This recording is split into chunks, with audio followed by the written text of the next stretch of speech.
Hello, this is wmpyr here to talk about martial arts. It ties in a little bit with strategy, also ties in a little bit with some light philosophy. And yeah, so you train in a style, whatever style it is, and there's other people training in different styles, and I train in certain styles, right? And each style is its own method, okay? Method of what? Generally speaking, it's usually some sort of medium to understand or express combat. So we are using the specific method to try to understand combat. So Taekwondo does that a certain way.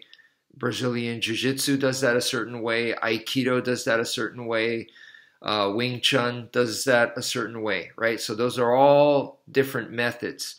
And when you're learning the method, they teach you like, okay, always do this. Make sure that you're standing this way. Your stance has to be like this. The way you throw punches has to be like this. They have specific ways to do things.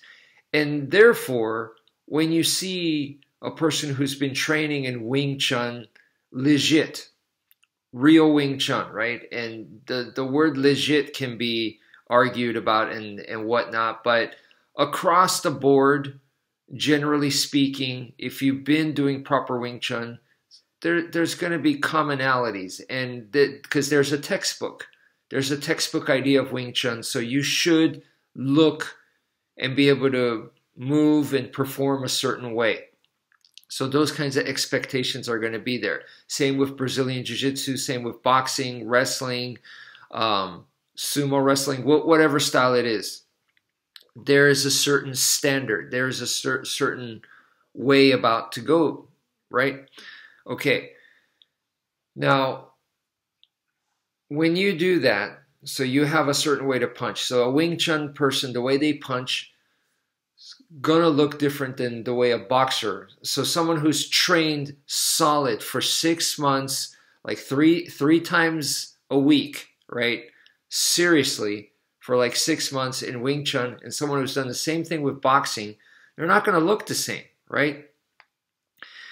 And when they fight, or they have to use it on the street, or they actually go up against each other or whatever, when they gotta use it, at this point, people want to say, which style's better? Which one's more effective, right?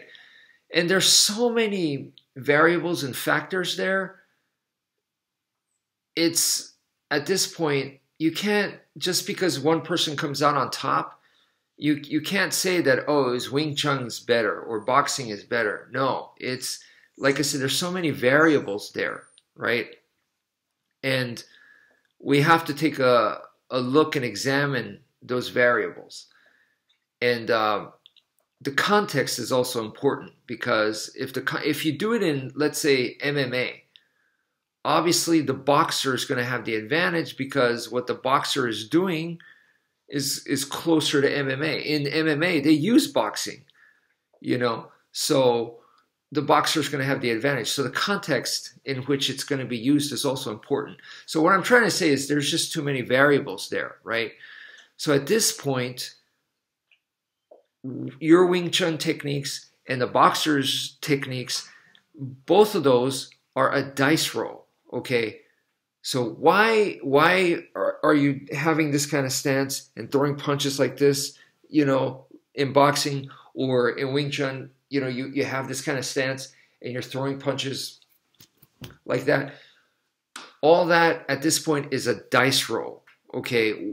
If one person has the advantage or one person does better, to me it's luck. It's just gambling, right? So then and as a martial arts person, we have a method to make sense out of the chaos that's real life. That's combat. Combat is chaotic. So we're trying to make sense out of that. We want the chaos element gone as much as possible. We want to make it structured. We want to understand it so that we could study it and do better, right? We want good performance. We want to be in control of that. So if I fight 10 times, I want as much as possible, all 10 times to be good result, not random where half the time I did well, the other half I didn't. You know, I don't want the random element, right? But at this point, I'm telling you guys, it's random. So how do we go from random into where it's not random, where I'm more in control, or at least, you know, I'm able to use what I learned, right? And if you think that just learning a style makes it less random, maybe so, but maybe not enough. And I'm leaning towards it's not enough, okay? So you have to learn the style, but there's more to it. What's the next step? And the next step is the stuff that you learn, you have to make it matter strategically. Okay, that's huge. Okay, this is the most important thing. It's over 5 minutes now. I just hit the 6-minute mark. This is the most important thing in the video that I'm trying to say to you guys right now, which is you need to make it matter. So it has nothing to do about right or wrong or which style is more effective.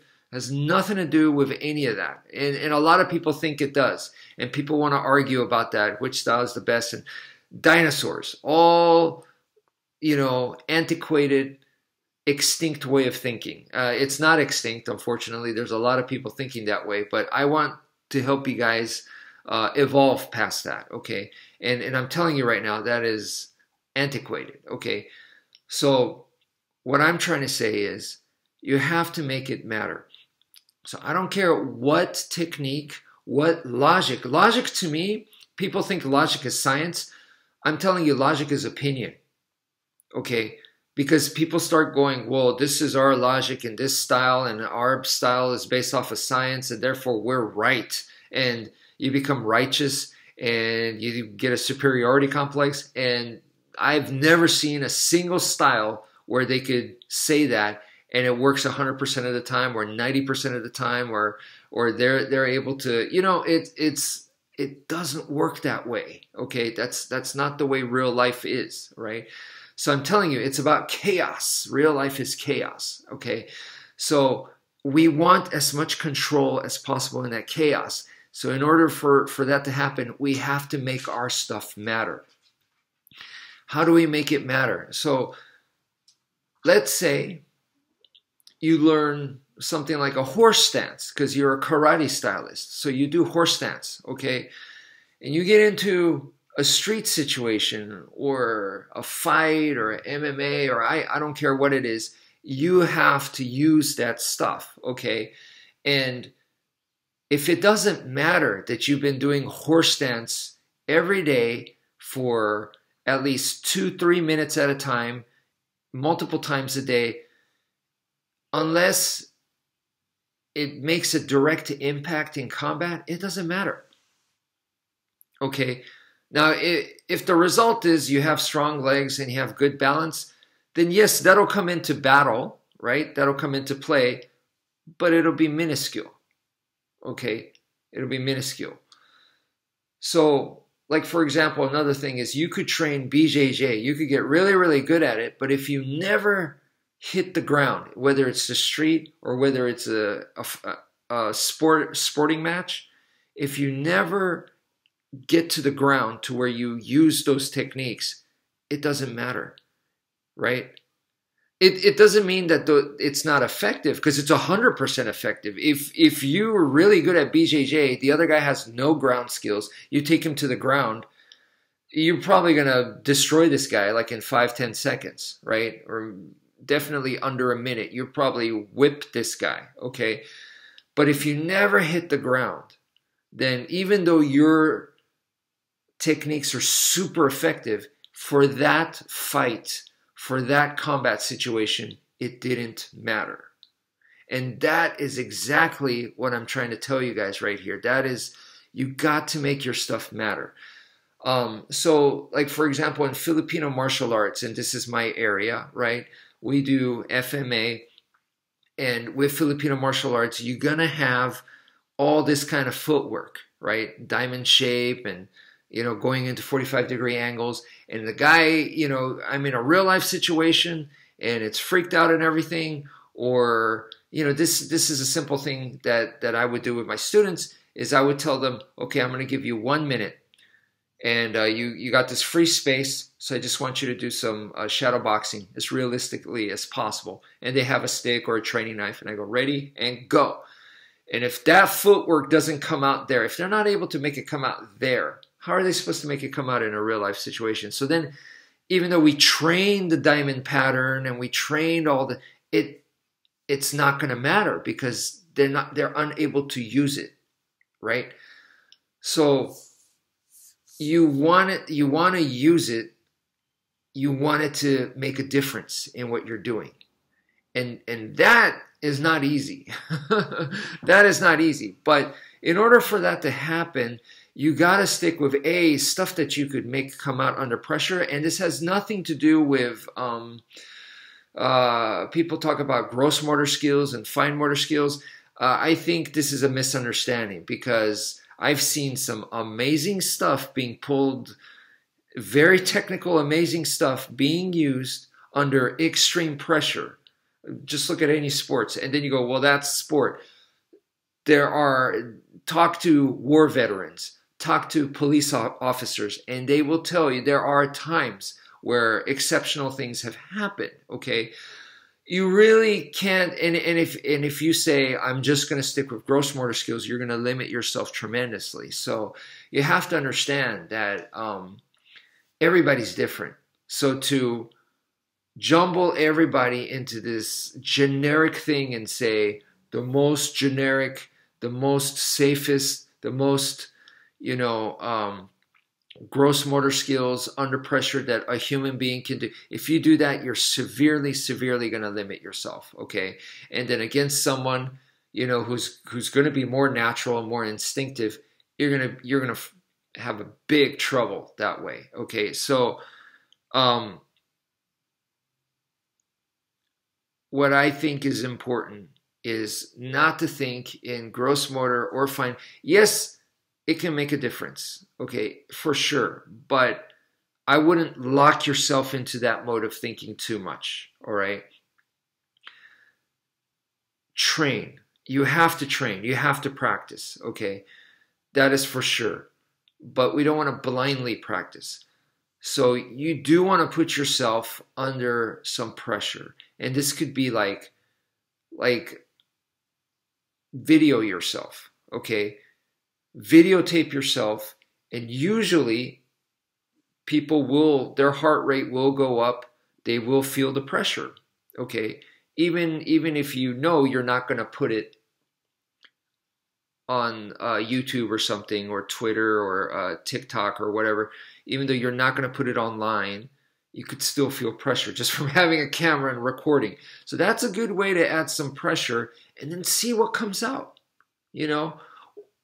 It's also good to time yourself within the next 60 seconds, within the next 3 minutes, what's going to come out, These are all really, really good ways of finding out what will come out. And just because what comes out at that time, don't limit yourself to that. You could start reminding yourself, oh, I need this other skill. I need this other technique. I have footwork, but it didn't come out. I need to work on that. I need to make sure to practice so that it will come out. Those are very, very valuable insights right there. And that, to me, if you do that kind of training, then, I know a lot of people are worried about training, and then they go, I wasted 20 years of my life with stuff that I can't use or it's not going to come out. So if you train that way, I think it's going to eliminate a lot of those fears. But at the end of the day, those are just fears, because if you did do 20 years of training and you find out that a lot of it doesn't come out, that's still okay, okay? You still put in 20 years worth of time, and if you're gonna have to be clever, appreciative, you're gonna have to be able to extract from that useful information and make it worth your time. That's your attitude. You could say, oh, I wasted 20 years of my life. Or you could look back on it and go, no, I didn't. Let me make the the best out of that. Let me make the most out of it. It's not what I wanted, but I did put in 20 years. So that's up to you. That's up to you. That's harder for sure to be able to make that into something good. That's difficult. Okay, I'm going to tell you right now. It's much easier to do the training that I mentioned right now, which is, you know, to put yourself under pressure and see what comes out. And then don't limit yourself with that. From there, because, oh man, I see in reality-based self-defense or people who are trying to train tactical and realistically, they spar like once or twice and they go, oh, I learned, now I have the answers. And it's like, no, that's if it was that simple, really, and it's not, okay? You have to experiment over and over. You're constantly changing. We're dynamic. You know, things are, you know, chaotic. Things are ever changing. You have to grow, okay? You have to grow, and therefore, whatever you're building, like Legos, your skills that you're building, it starts to become something, okay? And that does take time, but that is the way to go. To me, that is the martial path, right? So it's as you building something, your logic will start forming. And remember, logic to me is just an opinion. So that opinion that you're making, you want to, it's not right or wrong. It's how can I make this matter? How can I use this against the opponent? Okay, that's what you should be focusing on. Okay, so one of the most important, people ask me about footwork all the time, right? And for Filipino martial arts, like I said, we have all this footwork, but to me, I bypass all of that. And I'm not saying it's useless. I'm not saying it's not effective. No, I believe in it 100%. But priorities more important. And the priority to me is boxing footwork. So when it comes down to it, I have my boxing footwork. And if I ever go up against someone that's better than me, or I'm in panic, or I'm scared, or I'm not having a good day, or whatever it is, that I know for sure the boxing footwork has a much higher chance of coming out. And that is my first layer. So I'm going to do that. I'm going to do that. And with the boxing footwork, I circle towards the opponent's back. In sport, if you want to be offensive, and in sport you have to be, because they reward you for being offensive. They do not reward you for being defensive, okay? Real life doesn't work that way. In real life, defensive is the smarter choice. And if you look at the animal kingdom, they're defensive. I think it's clear cut. The lion is not going to just be super aggressive and constantly attacking everything it sees. Even a bear that's built like that doesn't just attack everything it sees. Even though it's like an apex predator in the forest, it doesn't do that, okay? Because it's too risky. Even if it can win a battle against a cougar, it's not just going to do that every single time, because in real life, you are not rewarded for being offensive. In real life, it's smarter and safer, and it depends on your survival. It 100% depends on your survival to be defensive. So, like I said, even a bear, even a great white shark is more defensive than it is offensive. So if we take that logic, and once again, it's just my opinion, I'm not saying that as fact, then also for the street, for us, we want to be defensive. In sport, you got to be offensive. We made these imaginary rules to where if you're offensive, you're going to get rewarded for that. And we can say, even if the match didn't end that way, you can say, well, this person dominated, therefore they got the points, therefore they win, right? And if you're playing defensive and you just survive, then the match is going to be boring, and that person will not be invited back, right, to the events again, or their career is going to be, they're going to have a reputation. So you got to be defensive in real life. In sport, you have to be offensive. What do I mean by that? Against my opponent, I'm always heading towards their back. That's defensive. In sport, if you go towards their front, that's offensive, because you're able to land onto the targets that you want, but they're also able to land to you, so it becomes risky. But that's what we want to see. We want to see an exciting match. So for sport, that works out. In the street, you could head towards their back. If you head towards their front, it's risky, but attacking the targets in the back, whether it's the back of the head, back of the neck, the spinal cord, a lot of those are illegal in sport. In the street, we could attack those. So in the street, whether you want to be offensive or defensive, it's still smarter to go towards their back. In sport, you can't because, like I said, those targets a lot of times are illegal. So it just makes sense.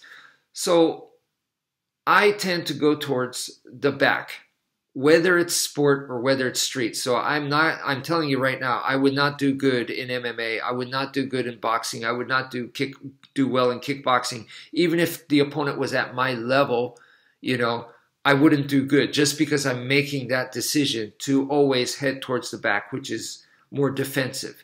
And so that's clear. That's easy for me to understand.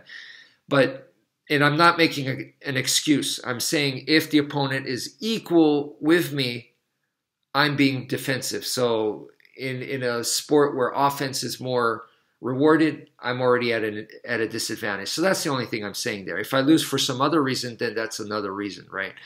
Because my cardio wasn't good enough, or my reflexes, or my athleticism, or my skill wasn't, you know, more suited for that. But anyway, so I'm headed towards the back. Now, whether it's a street or sport, I'm fighting against somebody, I'm heading towards their back, right? Because that's what I do. That makes sense to me. That's my logic. That's my game plan. And this person throws a spinning back fist just out of instinct, or maybe they're trained, or maybe they've seen it in a UFC or something, so they're copying it. They do a spinning back fist, and I run into it. Then all of a sudden, me headed towards their back, that logic is nullified. It doesn't matter now that I'm heading towards their back. Before that, I head towards their back, they need to recover their angle, because if not, I take their back. And they're going to be in trouble, right? I want their back, and I'll take their back. So they have to recover that. Does that make sense? And I'm forcing them to recover that. So every time I force that, they have to recover that angle, which is one move that they're not attacking me. So instead of hitting me, they are recovering that move because I'm constantly heading towards their back. The less they're attacking me, the better for me in the street, because that's what I want. I don't want them to attack me. So that's my game plan. But if they're throwing a spinning back fist because they know that I'm headed towards their back, and they're just going, oh, okay, then I'll just throw a spinning back fist because he's headed this way. It's closer. I'll just do that. Now all of a sudden, that moves away. They're attacking me. So it eliminates my logic there. Okay? I hope that makes sense. I have to make that matter. Another case is like the legend. A lot of BJJ top guys, the Gracie clan, was getting... they were losing. I was going to say getting their butts handed to them, but that's rude. They were losing to another MMA legend, Kazushi Sakuraba, over in Pride, right? So a Brazilian Jiu-Jitsu expert, and we're talking top of the creme de la creme, top of the top, guys like Alan Goes, okay? These guys were taking Sakuraba's back because that's their logic, right? You take their back, you finish with a rear naked choke. That's their game plan. So they take his back. But that's where Sakuraba was able to set up for Kimura, one of his favorite moves, right? So then that eliminates the logic where he was actually comfortable in the turtle position, giving up his back, whereas to everybody else that gave up their back to the Gracies were destroyed. Anyone that gave their back to a Brazilian Jiu-Jitsu practitioner up until that time was pretty much dominated and destroyed. And here is Sakuraba, who is able to counter that. So that is where you start destroying people's logic and make your logic matter. It's all about what matters and what doesn't matter. Actively making yours matter. Okay, so once again, it's not about my logic is right, because if you went by that, it doesn't make sense, because the Gracie clan, Brazilian Jiu-Jitsu people, were using that formula to take the person, get into the clinch, take the person to the ground, take their back, and finish Mata-Leon, finish with that rear naked choke, and it worked beautifully most of the time. And then there's variations. When that doesn't work, you go to an arm bar, or you go to side mount, or whatever, all this other alternatives, right? But that was their main game plan, was to take the back and finish with a rear naked choke, which to me is amazing, because it's kind of based off of the animal kingdom, to go back there again, is you see a lion take out a gazelle, it takes it down, takes the back, and bites on the back of the neck, and that's it. It's done, right? So it's kind of similar in that sense. But you can, if we went by right or wrong, then that should be right. Then even if a guy like Sakuraba showed up, that should still be right, and it's not, okay? There are people that are able to break that logic. So just because it worked majority of the time, no, it's not consistent in that sense. Then to me, it is really about making your stuff, your logic matter. And once again, there are other times where back in the day, when the Brazilian Jiu-Jitsu guys and the grapplers and the wrestlers were dominant, and they would go in to do a takedown and they would get knocked out. And so once again, their grappling, none of it mattered. None of it mattered. And the striker had the advantage in that sense, even though they didn't have the skills to compete with the grappler on the ground. It's okay. It didn't matter, right? So it's all about being able to implement your logic in a combat situation. Okay, so I hope, I'm sorry that the video's now over 20 minutes. We're headed towards 30 minutes. But what I'm trying to say to you guys is start examining your techniques, okay, to the point where, how can I make this matter? How can I make it to where this makes a difference in a fight? So whether you're punching vertically or this, and people argue about that all the time, once again, don't waste your time arguing. It's about who could make it matter. A low-level guy who's using this vertical fist, doesn't matter, because it's a dice roll. They don't know why they're doing it, because it's their style. That's it. It's because that's how they were taught. That's the only explanation they got, Or they could explain it to you like, oh, the structure here and the physics here and the biomechanics there. But once again, if you're not able to put that into a situation where it matters, who cares? Who cares about the physics and the biomechanics? If I'm guarding like this and you're punching this way and you're able to slip through my guard, now it matters. Now it makes a difference. If you're throwing a hook this way, and boom, you're throwing these big, powerful hooks and knocking out people left and right. And I throw a very compact one this way, and rather than throwing this, because this is more like if I try to throw it compact like this, a hook, it's more like an uppercut variation. But if I throw it with the fist this way, now I'm able to put more of my shoulder into it, and I'm throwing a tiny hook this way, and I'm going inside your big haymaker hook. Now it matters. Up until then this versus this, who cares? It's, I might land some, you might land some, but if I'm consistently able to go inside, and that was my goal, because I know your hooks are going to be big and wide, and I'm going to go inside your hook and land the short ones, and I'm able to do it, now it matters. Now this hook makes a difference. Or maybe I'm going to do this hook, so you're going to keep the distance, not let me come in and land the longer hooks like this.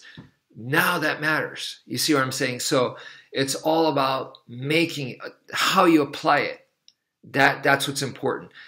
If you're talking about, the structure here, this, you can have all that logic in there. The bone is aligned this way better, but until you make it land consistently, it's just, hey, keep working on it. I hope it lands for you. You know what I mean? It's like doing the horse stance or anything, a calf kick versus a traditional Muay Thai kick. It's just all bunch of techniques, all bunch of options. Okay, until you start making it make a difference. So that's it for now. Thank you for viewing, and take care, folks.